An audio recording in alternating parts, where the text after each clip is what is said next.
So with that, I am going to turn it over to your session chair for this session, Tim Walker, to help get us started. The floor is all yours, Tim. Thanks, Elizabeth. Again, a second welcome to everybody here. Appreciate everyone introducing themselves in the chat. We're thrilled to have you join us this afternoon. I'd like to quickly introduce our presenters for this afternoon, Shannon McGurk and Matt Norsworthy.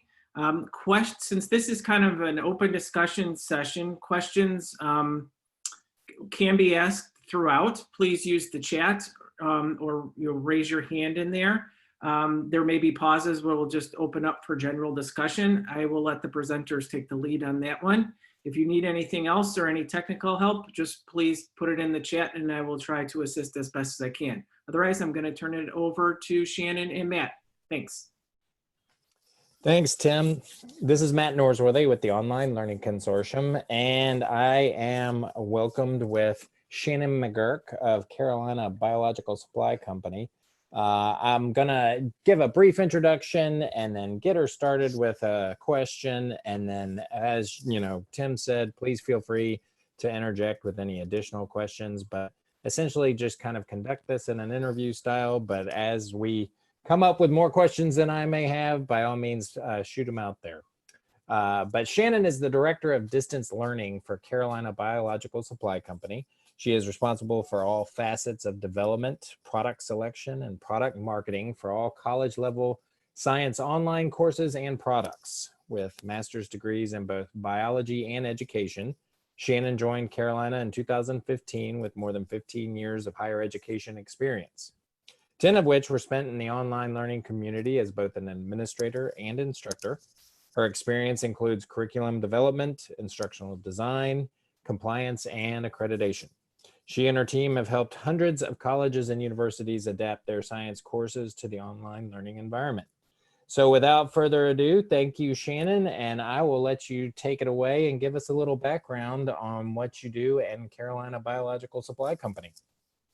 Great. Well, thanks so much, Matt, and thanks OLC for inviting me. It is great to be here, and thanks everyone else for joining us for the conversation.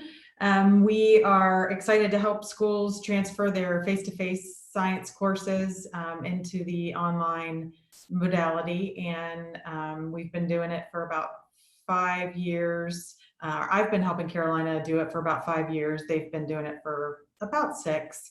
I'm here kind of today to help answer any questions that you all might have about doing that at your schools. So hopefully we can have some open conversation and I can be helpful for you to answer any questions that you all might have. So I'm ready to go and hope that I can be helpful. Great. So to kind of get everybody started, one thing we were curious about was that, obviously so many schools had to transition their entire institution, programs, everything with COVID-19. And so transitioning their science courses, I know me personally, I have talked to several provosts and directors and department heads, and their biggest fear was, Matt, if we have to go online in the fall, I don't know what I'm going to do about my science courses. So with the science courses and what the work you've done, how do you think the schools transitioned with that? And having to do so quickly, what were some of the biggest concerns that you found from the faculty and administration? And then how were you able to, team up with them and work with them to help them through that? Well, I think that this particular season that we're in right now has brought upon a lot of change very, very quickly. And so I think there have been 4 really big concerns that we've been addressing with this really fast pivot. The first and most important is safety. A lot of folks want to know how in the world students can do the lab portion of the science part online of online science, how they can do the lab portion at home safely without instructor oversight. So safety is very important. Maintaining learning outcomes is a strong second, along with rigor. That is very important. And cost. is a big concern because, you know, students having to transition into the online world with doing a lab at home often involves, or especially if you're working with Carolina, involves a lab kit. And so cost is often a concern. Folks think that kits can be very expensive. And so those are all things that we've helped folks with, you know, from the get-go. So maintaining learning outcomes, I'll start with that. That's our foremost priority when we're working with professors. It is our concern to make sure that professors maintain the course that they created and they built. So we want to make sure that you get to teach your course the way you built your course. And it's not our idea for you to build and teach a course off the shelf as we would design it. We want to help you build and teach the course the way you designed your own course. So we're here to help you do that. Safety is a very big issue for us. We have an internal safety office. Nothing leaves our campus unless it has been rigorously tested internally with interns and tested internally in our safety office. Then it goes through a series of testing with interns. Then it is piloted in schools, and only then is it allowed to go out into the students' homes. So we have a multi-million-dollar liability policy that covers students who use our content, use our materials. So safety is very, very important. And rigor is very important as well. We're all, the majority of my team is composed of former lab professors.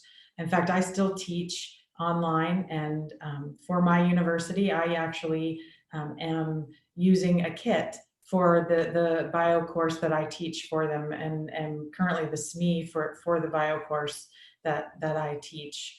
And so I designed the kit, and I am very concerned with safety and cost and rigor for my course. So all of these things are very near and dear to me, and I want to make sure that I convey that to folks that I'm working with and talking to, whether they're using Carolina or not. You know, it's all very important to consider when you're transitioning or pivoting from face-to-face to online, because it's a huge jump, a huge leap, a large bridge, whatever you want to call it, to go from traditional face-to-face science to online. Yes, definitely. And we've also got a question. I see here that Tom Blamey is asking, what kind of data do we have, or do you have, on clinical programs and what they're planning to do in the fall? We have a lot of allied health programs that are using a lot of the A&P and biology and chemistry, microbiology content that we have. We've got some nursing schools that use materials without the content, just simply the materials for nursing kits. We are seeing that. As far as data, if you're looking specifically for data on performance, we are working with, have worked recently with the University of North Carolina in Wilmington, and the professor we worked with is working on a white paper, and she tested the use of the kit at home with the kit in the classroom, so that she could compare apples to apples, basically using the same content face-to-face and the content at home, so with and without the professor being present. And so that study, although small sample size, revealed that there was no significant difference in the two. So that we're waiting for that paper to be published. So we will have that white paper data to share soon. I do see that there's a question about Board of Nursing accepting clinical hours. I don't have any data on that. The nursing board, I have worked with the nursing board in a past life, and I know they are very particular about what they do and do not accept. So I couldn't speak to that. They're different in every state. So it would be, you know, dealing with it on a state-by-state basis. And I couldn't speak to specifically what they would be willing to accept and not to accept.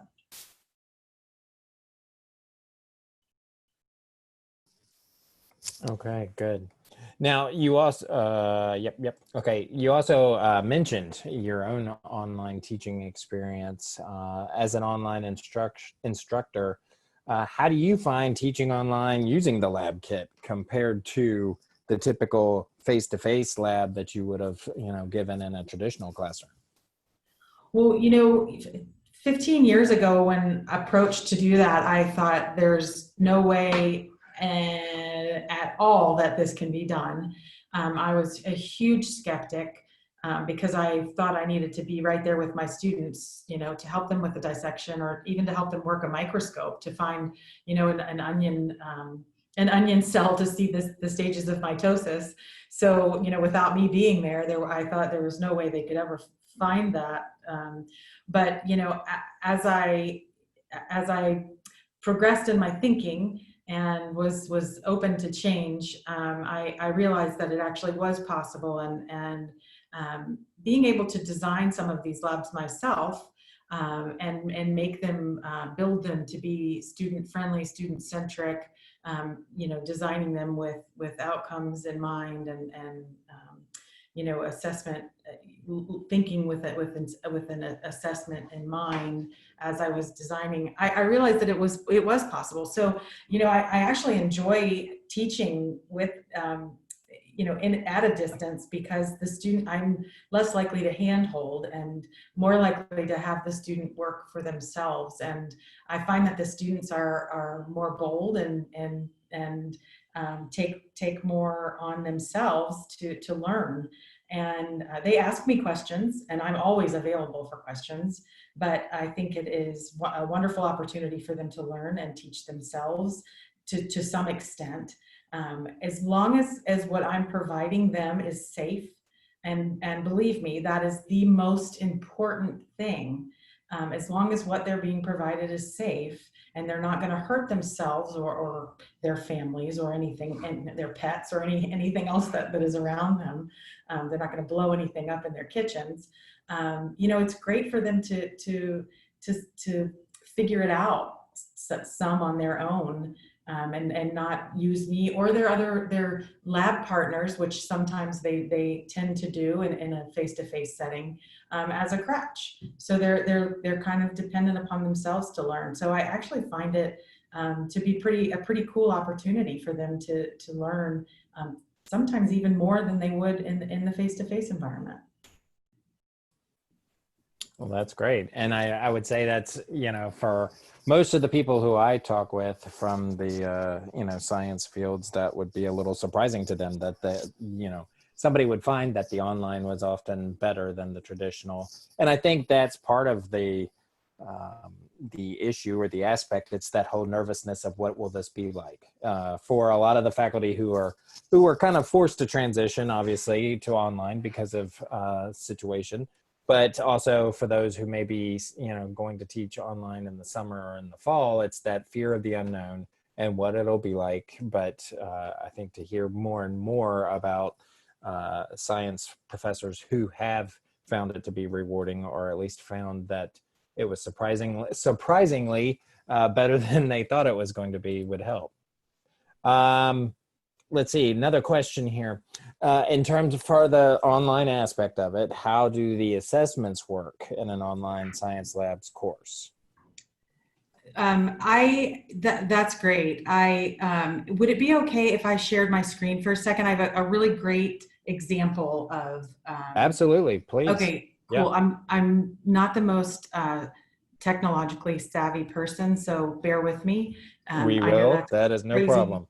Crazy to say at an OLC conference, and for an online instructor, I'm totally putting myself out there. So that's okay.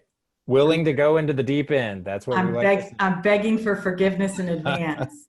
But I'm hoping right now you're looking at a brain. Are you? Yes. Excellent. Okay. So this is a great example of a dear friend of mine shares this. I teach biology. She teaches anatomy and physiology, but I'm going to give her credit. Elena Tynes at Lone Star College in Texas. She teaches anatomy and physiology, and she's given me permission to share this. But this is how she would do an assessment for her brain anatomy lab. And so she's you know, she's teaching about the anatomy of the brain. And so she's having her students do the penning of the brain in order to show them, you know, show me that you know the different parts of the brain, both, you know, external portions of the brain and then dissecting it internally. And so I'm going to try to flip, and I don't know if this will work. Did it just change screens for you? Yep. Mm-hmm. Okay, excellent. So I'm going to share about 2 minutes of a video. Is that okay, Matt? Yeah, absolutely. Let's see if this works. This is really testing it for me here. So let's see. This is a great lab practical for a heart dissection. And so I've had the question a bunch, you know, how in the world would you do a lab practical? It doesn't make any sense to me. And the greatest thing that you can do, not only using pictures from afar, is to use video. So I'm not going to bore you with the entire video here, but I'm going to just play a couple minutes. Okay, this is Jimmy from Team C, and this video is for Professor Kine's lab practical on the sheep heart and the heart model. We start off by showing you the superior aspect of the heart. Right here you can see the superior vena cava. Right here you can see the inferior vena cava. Here is the pulmonary trunk. And located deep to the pulmonary trunk is the ascending aorta. And actually the radiocephalic artery is still attached. So those are just a couple of examples of, you know, great ways to assess students from afar. All right, that's great. Yeah, and you know, I think incorporating video that's shared or your own videos that you already had definitely adds to it. But do you find that you have to do, in terms of assessing students, you know, are you finding that you're using more of just the typical test, or is it more of a practical hands-on aspect, possibly incorporating video like you just showed us? Yeah, I think we certainly use both, and the way that Carolina works, and it's different. I probably think for different groups, but we have the option of both. So there are, you know, obviously there are tests. So there are multiple choice question options. There are fill in the blank. There are tests like that, and then there are formal lab write-ups. So there's that ability as well. But all throughout there are areas where students are able to submit videos, submit pictures, and things of that nature. And then there are extension activities where students are if a professor would like to give students the option to extend their research, extend their study of something that they've just learned about. You know, what would you think if you took this one step further? So we make recommendations in our specific kits for this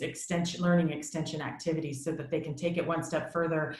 You know, what do you think about this in your world? Or if we're studying, for example, an environmental, we're looking at a stream, then we might ask them to go out and look at something in their particular environment. So there are all different options that are available, and so, you know, it depends on what particular subject they're looking at. Okay, great. And then you mentioned it in terms of the lab kits for students. So can you go into a little bit about what the logistics consist of for getting these lab kits to the students? Sure, yeah. It's really easy as far as for the schools. We actually send the kits directly to the students. So the schools don't have to worry about that at all. We'll work directly with the bookstores, or we can work directly with the students if the schools would like for us to work directly with the students in order to have the students avoid the bookstores. Sometimes there's a markup for bookstores, so we can set up a website directly for students to order from us. We can do that as well. So there's just about any way to set it up with us. And then as soon as we have the students ordering information, we ship it directly to the student store. That's great. And, you know, in terms of the run, if you will, the switch, was that an issue? Because obviously you have more issues at hand. You've got the sudden switch midterm, mid-class to online. And then you've also got the slowdown that everybody experienced in shipping. Did that become an issue from a logistical standpoint, you know, with this, you know, the transition over the spring? It did. So are you asking if we experienced a Did that slowdown? become something that you had to overcome as well? Not only we're trying to get lab kits to a bunch of students, but you know, in the meantime, how are we helping the institutions and the science faculty until they get these kits? Yes, we definitely are experiencing that. We have some digital assets that we shared with schools to help them in the transition period, and so that's one of the ways that we helped. And there are a lot of different resources out that exist, open educational resources that we directed folks to as well. We always try to direct folks with help folks find the open educational resources like FET and HHMI. So those, I think, make great supplemental pieces to hands-on kits. There's a really great mixture out there. We haven't found the special sauce, is what I call it, the perfect mixture between that kind of digital virtual piece and the hands-on piece, but it does exist. And so you know, there's a great, once we find that, I think that's going to be the perfect solution to online science. And so that's kind of what we're striving for, but we are adding to that our digital mix every day. We have a distance learning digital specialist that we have on the team full time now, who's working on that with us. Okay, good. And I think we've got time for me to ask one more question, and then I'll open it up to the floor to see if anybody in our participants have any particular questions. But obviously, I guess it would be quite helpful for everybody to know, how would they go about getting started with this? How would they get that whole transition started from the traditional lab science to an online lab course? So the best way to do that would be to go to the Carolina website. And so we're one of the sponsors for this conference. So it's very easy to get to that. Click on the Carolina Distance Learning logo, which you can find all over the conference, and it'll take you right to us. And explore, and you'll see all kinds of links that will take you right where you need to go and get you in touch with us. But a great thing about the website is it's completely transparent. So you can see all of the labs that we have. You can see the different materials that come in those labs. The learning outcomes for every single one of the labs is there. And the prices are there. So again, the website is 100% transparent. You can see what you're getting, how much it's going to cost. All of that good stuff's there for you. So there's no secret. It's all there for you to take a look at, and there are a lot of different options there. So that's the best way to get started. I'm always available, so please feel free to reach out to me. And I don't know if my information, contact information is available. I could type it in the chat real quick. Yeah, please do. And I think they do put it with all the presenter information for the conference as well. And while she's typing that, I'm going to open it up to any questions that anybody may have. We did have one question while you were talking in terms of, do you feel like you're able to meet the demands for fall? Obviously, with a lot of systems already making the decision, or as they make decisions over the summer. I know California especially has a lot of institutions and systems that have already said we're going to be online in the fall. Do you feel like Carolina Biological has the ways and means to meet that, the logistics to take care of the demand that you might have or might be facing in the fall? That's a really good question. We are completely full for August and September. We are looking at availability in the middle to latter part of October right now. So if you are interested in getting something started for the fall, and the earliest we could fill something would be the middle of October. And we are just being very honest and upfront about that because we don't want to make any promises that we cannot keep. Right. And just so to clarify for everybody, I mean, is this based on number of kits available or number of people available to work with an institution? I mean, what determines? It's based on supply chain. With the COVID supply chain, a lot of the inventory that was available has become, and at the very beginning of the outbreak, there were a lot of businesses that were deemed non-essential, so they were closed. Carolina was an essential business because we support schools, but a lot of our suppliers were not. So those suppliers are just now starting to come back online, and so we are not going to over promise anything. Sure, So sure. we're just being safe. Yeah, good idea. Definitely. I just felt like that way everybody would understand what was determining your timetable. So yeah, we've got looks like about 4 more minutes. Definitely would like to open it up. Any other questions?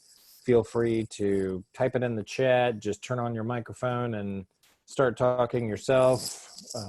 Do your digital hand up if you'd like. Anything that you have in terms of Carolina biological or just in terms of online science lab teaching. Yes. Hello, Matt. Hello, Mustafa. Hey, how are you doing, my friend? Hey, Shannon. Thank you so much for your presentation and for supporting the Innovate 2020 conference. I'm Mustafa Diak. I'm from with the Southern University System in Louisiana and chair of the HBCU Summit. The question that I had was just, is it my understanding that when students complete your lab kit at home, they're gonna take a video of the procedure that they take and submit that to the instructor? Because in the STEM discipline, quite frankly, completing a laboratory, the procedure is as important, you know, as really collecting the data. Can you give some information about that? Yeah, so that is completely up to the professor. So we give guidelines in our lab manuals, which we provide, and leave the assessment, which would be what you expect the student to turn into you, up to the professor. So if that is a requirement of yours to have them video or take pictures of the procedures as they are doing them, then certainly that is something that you could require for sure. And your platform provide the mean of doing it or not? We don't have the platform. All of our content is created to be loaded into your learning management system. I see. Okay. And they would submit their work directly into your learning management system. I see. I see. Thank you so much, Shannon. I would get back with you. Thank you. Excellent. My pleasure. Thanks. Yes, thank you. I think we're just about out of time. Tim, correct me if I'm wrong, but I'm going to turn it over to you. If we have more time, let me know, but I think we're cutting it close.